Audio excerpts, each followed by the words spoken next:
Hello everybody, it's Daniel Bentinck here, and today we're going to be going over lighting in Blender. Alright, so I've got my scene right here. I was working on a little sculpt here of this creepy guy, and we're going to see the different ways that we can light him with the different light objects in Blender. So let's get right to it. I'll just go to solid view for a moment, and we'll start by just setting up the workspace. So I don't need my timeline down here, so I'll just go to the corner and pull my viewport down. There we go, timeline gone. And then I'll pull my viewport in the right corner to the left so that we split off into another workspace. And when you're lighting things, it's really good to use this method because you can have one window basically for viewing your scene.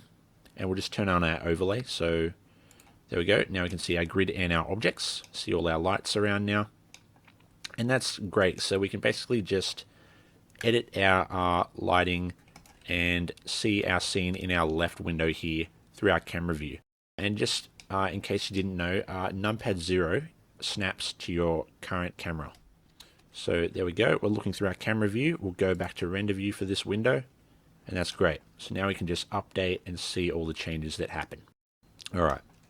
So now that our workspace is set, we'll start by lighting our characters. So I'll just hide that initial setup that I had. There we go. There we go. You can see I've added emission to my character's eyes. We'll touch more on that later. But yeah, so far there are no light sources in the scene. So we'll start with the 3-point light setup. So the 3-point light setup is very common, and it consists of 3 different aspects. First, the key light. So if we bring this in, so this is the main light source that lights the main part of your scene. It usually draws attention to the main thing you want your viewer to look at. And now the second thing is a fill light. And this often works with the key light by filling the dark areas that the key light doesn't illuminate. So as you can see, our character, if we hide that fill light again, you can see that it's just total darkness on one side of my character. But then we add in the fill and it's sort of given us a bit of detail. Not too much, but it's just giving us some lighting there. Now the third element is a rim or kicker light. Now we bring that in, and what that's designed to do is highlight the sort of the edges of our object and give us a bit of a silhouette. So if we hide our other lights, our key and our fill, you'll see that's doing a really good job of giving us an idea of the forms and shapes of our portrait. So we can see the top of his head, we can see the horns behind his head, and we can see a bit of his neck too. And that's really great for setting up an ominous shot, like if you just want a sort of horror feel, you're trying to hide the details of the face or the details of an object and just show its shape, because then it leaves a lot to the imagination. There's a lot the viewer doesn't know about. But yeah, just in general, it's great to just outline your character, especially when you add other lights in, because if we take away that rim light, it just doesn't create as much of an interesting effect. So that rim light is really great to have, and we can move it and just see what it does. So you can like highlight the side of the face, or maybe the top of the head, center it, and yeah, just different areas. And so yeah, usually the rim light goes behind the object, obviously, because you want to light the edge of the object. Alright, so now that we've gone over the 3-point light setup, we'll now we'll just hide that, and we'll go over the different light objects you can use in Blender. So we'll just bring in this light here, and this, actually I'll duplicate it and just hide that one for a moment.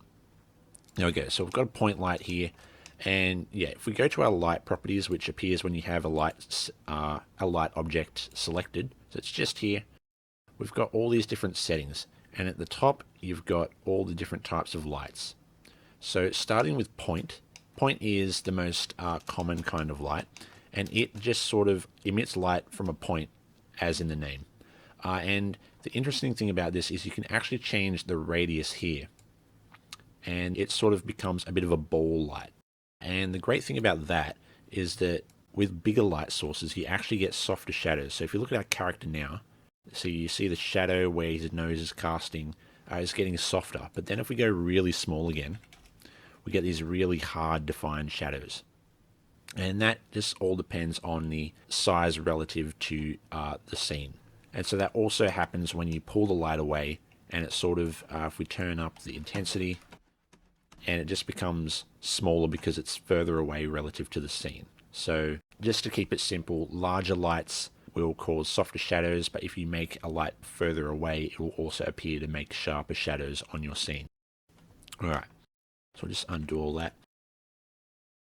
And now if we go to sun lamp, sun lamp is a good one, great for lighting outdoor environments. As in the name, it's designed to simulate a sun or a light source that is a very far distance away, because it basically calculates light in a singular direction. It doesn't act as a real light. It acts as if it's infinitely far away from your scene. So if we look at this, see that's the direction we're casting light. If we rotate it, you can see the direction is changing. Let me actually change the brightness because that's a bit too much. All right, try something like 2. There we go. All right, so we can just easily change the direction we're coming from. And yeah, that'll create nice sharp shadows like the sun. You can also change the size of this by adjusting the angle slider. So instead of the radius slider like with the point light, we have instead an angle slider. And basically the way you got to think about that is, it's basically if you think of the sun taking up a certain amount of space in a 360-degree area around you, the degrees is how big that is on that space. So if you go, say, to 90 degrees, that is a very large sun object. It's basically stretching a quarter of the way around you. And as we can see, this very large sun object has created these soft shadows. Whereas we go very small, something like 1 degree, and we get very sharp shadows again because it's very small.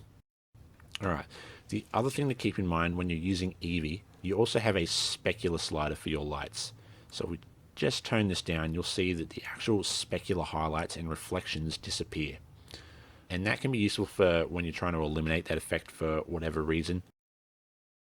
And next light, we have the spotlight. So this one acts as a torch. So really good for if you're doing a character with a torch, or if you're trying to light a scene, a specific part of a scene. Because if we just turn the intensity up, there we go. We can actually change the size or the radius of our cone. So we change that here in degrees, and you can see the area is getting smaller. And so this would be really cool for like a ominous portrait, so we can sort of only light the character's face and have none of the other details of their head visible. It's very interesting. Yeah, something like that. And you also have the blend slider, which allows you to basically taper it off. So it's softest when it's at 1, but then at 0 it becomes a really hard line between dark and light. You've also got other things like show cone, which just makes it easier in the viewport to see. And next light is the area light. So this is good for when you're trying to simulate a light source that covers a certain area. Particularly an example would be a bar light. So if I just hide this, I've got actually a bar light set up here. And this is just a bunch of lights that I've shaped into rectangles. So they emit light from the actual surface. So this rectangle will emit light in this direction, following this line. And you can see the effect that's having in our viewport here of this array of bar lights. Now, the other thing this allows us to do is we can actually have another shape as well. So first off, we have square, which is a square light. Let me just increase the size of that. And then we also have disc, so that emits in the shape of a circle.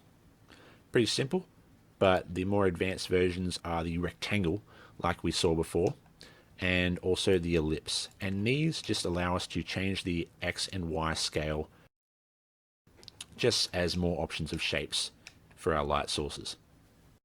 And the other setting in EEVEE that we have is custom distance. So the fall off of a light source has a default value in EEVEE, but you can basically change it by checking on this custom distance. So let's just pull this light source away and I'll show you what happens. It falls off very quickly, as you can see, and now it's not illuminating our character at all. But if we turn on our custom distance, we can increase the distance that it casts light before tapering off to 0, which can be really useful for certain large scenes, or if you need to taper it off quicker. I'll just leave that off for now. And the other setting we have is shadow, and this just determines whether your objects cast shadows onto themselves. So usually that's better to keep on. It's more expensive, but it looks nicer. And there we go. So those are our 4 light objects. Now let's actually change to cycles briefly. Actually, no, I'll show you the EEVEE rendering settings for shadows first. So in the render tab, which is just the top one up here, we go down to shadows and we have some settings here. So first 2 are the cube size and the cascade size. They behave similarly, except the cube size only affects the shadows for point and area lights, whereas the cascade size will affect how the shadows appear for sunlights. And basically what increasing the resolution of this does is it creates a softer shadow. So if I just move this light source, there we go, and I'll actually make it a little bigger so that we can see a bit more of the tapering effect. There we go. And then I'll go back to my render settings, and if I tone this down, get my cube size, alright, we'll see that we get very rough looking shadows. Whereas when we put it up to say 4K, we get much smoother looking shadows. So yeah, you can especially see the detail around the nose. Like the detail is just so low at 64 pixels that it's barely getting around the nose. But then when we go to 4K, we have all this resolution to cast that shadow.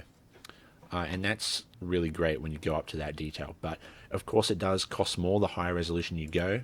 It's 2K by default, which is usually pretty nice. But if you need to tone it down, by all means. Now we have high bit depth and soft shadows. Soft shadows is basically going to create that nice tapering effect that we have. So when we turn that off, we have very hard, jagged shadows, and it's not very realistic or very pretty. But when we have soft shadows, it allows it to gradiate depending on the light source. And the more samples you use, the smoother they become.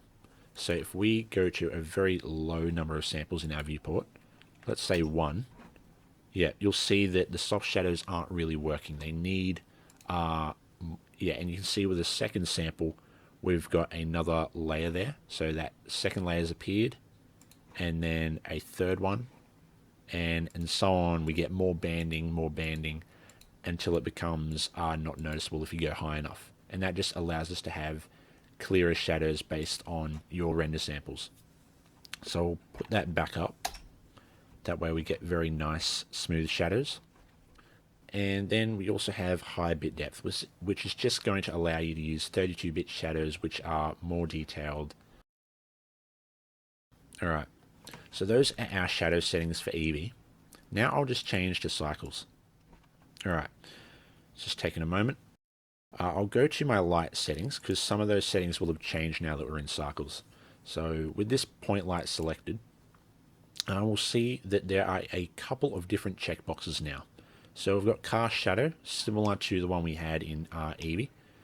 This one will just stop the character from casting shadows onto themselves. So you see when we check that off, the nose shadow disappears. Then we turn it back on and it reappears. Alright, and then the other thing we have, which is usually checked on by default, it's multiple importance sampling. And this changes the way the light is sampled in cycles. It can usually occur in cleaner glossy shaders and just cleaner sampling of your image, less noisy, but it does cost a bit more and will take a bit longer. It always varies depending on scene to scene how well it works, so you don't always need it on, but it usually is good to have on. But yeah, just check, because everyone's scene is different and it's going to be different depending on what you've got set up. Alright, so now that I've gone over those settings, we'll also talk about emission. So first of all, I'll change back to EEVEE and we'll just turn off that light source. There we go. Now we've just got our eyes, which are using an emission shader. So I'll just select my eye and I'll go to my shader editor.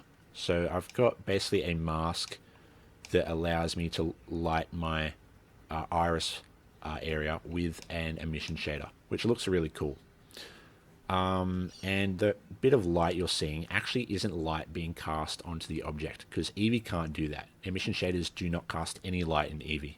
That only works in cycles.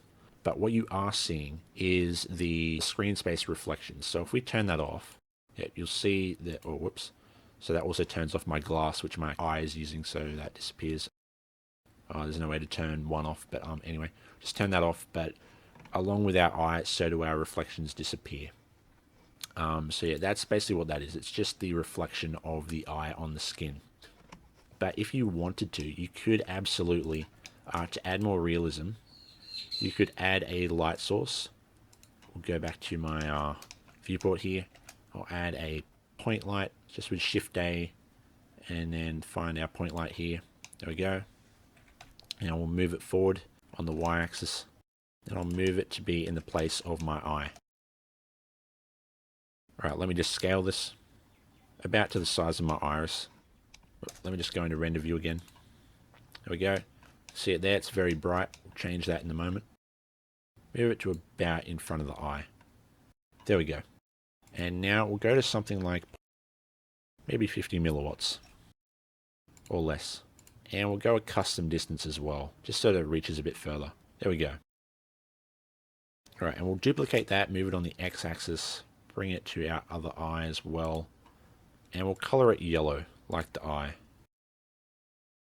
Alright, and now we have the effect of our eyes emitting light, and that can be really useful in EEVEE because EEVEE can't handle that on its own with emission shaders. You just add in a light source object and put it where your emission shader is to give it the illusion that it's emitting light onto other objects.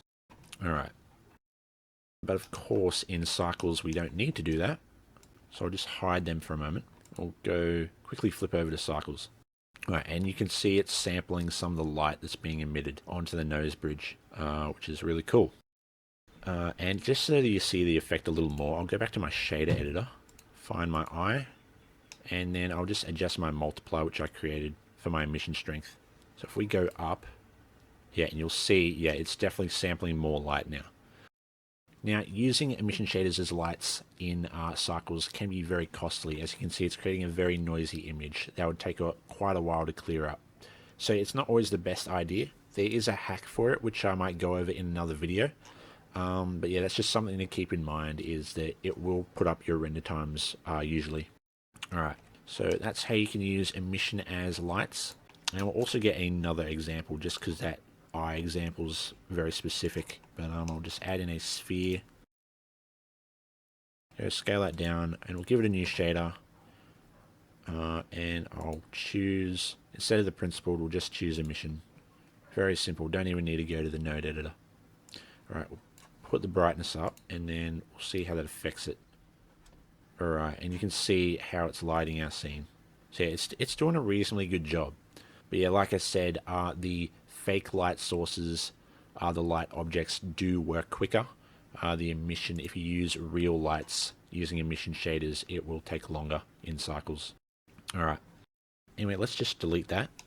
And I'll quickly go over HDRI lighting. So we'll go to our shader editor, and what we need to do is switch from object to world. So I'll just, actually I've got a HDRI here. So this is just grabbed from my selection that I've downloaded. So I've got a few here. And if you've got one, you can choose one. HDRI Haven is a great place to find HDRI textures. And what these are is they're high dynamic range 360 degree images.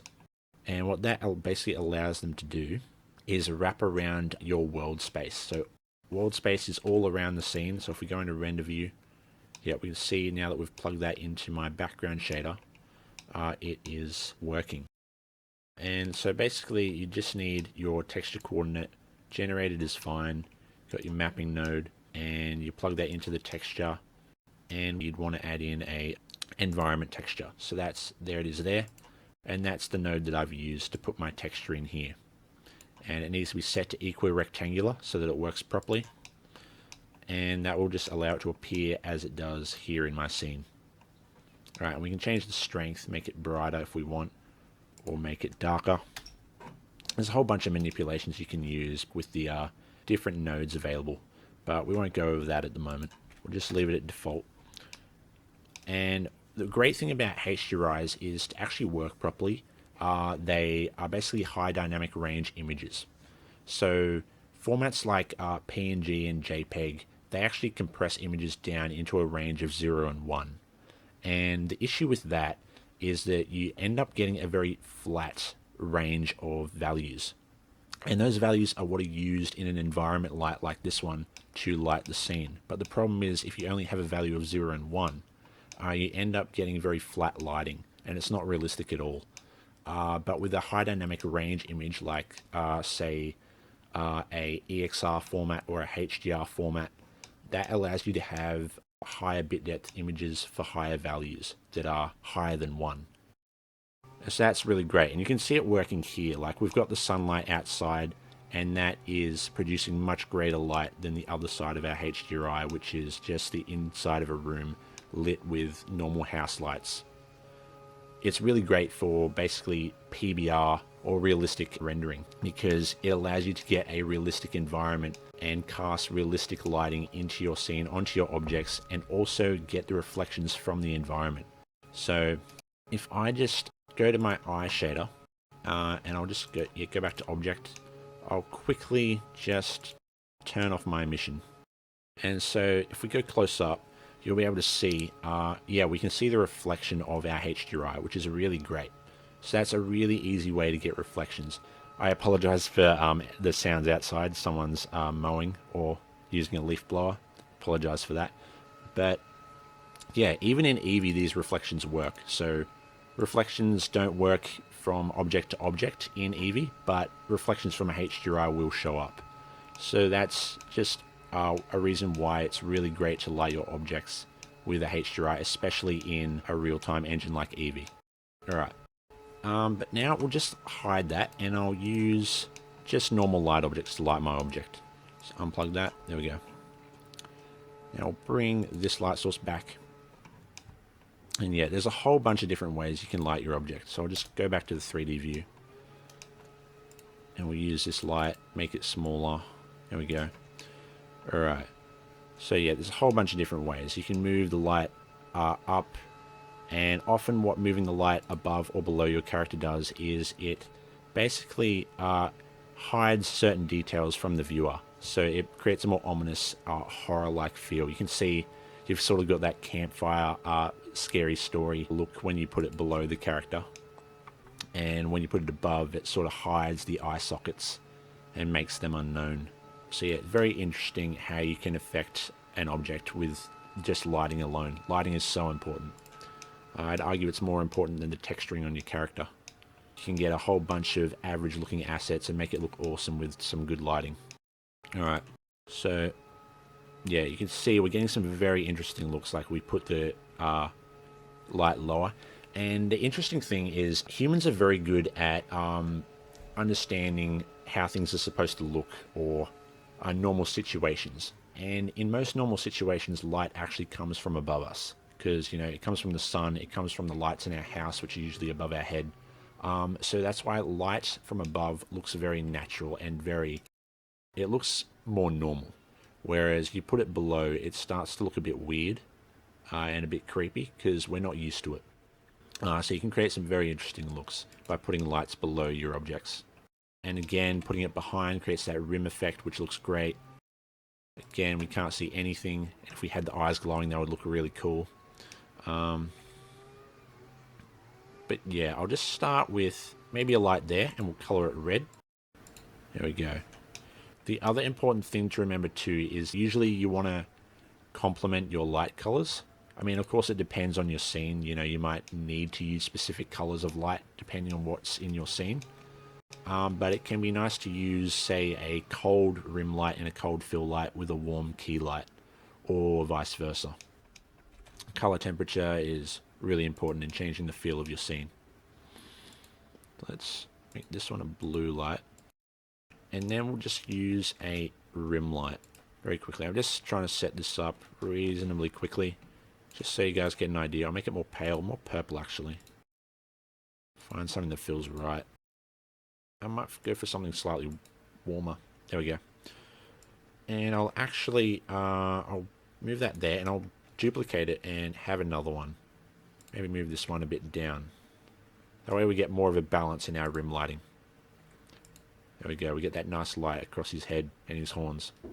And then I'll just duplicate one more light and put it below him. Make this one purple. Yeah, very interesting. Let's make it a little less saturated. It's a bit too much. There we go. And yeah, it's always good to just tweak it. There's so many different looks you could create. Another thing is if you light things from the front, you end up with something that's very illuminated. You know, there's no shadows when you light things from the front. And yeah, that just removes a lot of depth, as you can see. It can be interesting in some circumstances. Most cases, you usually don't want to light things that way, but yeah, because usually lighting is to highlight certain features, whereas front lighting doesn't really do that very well.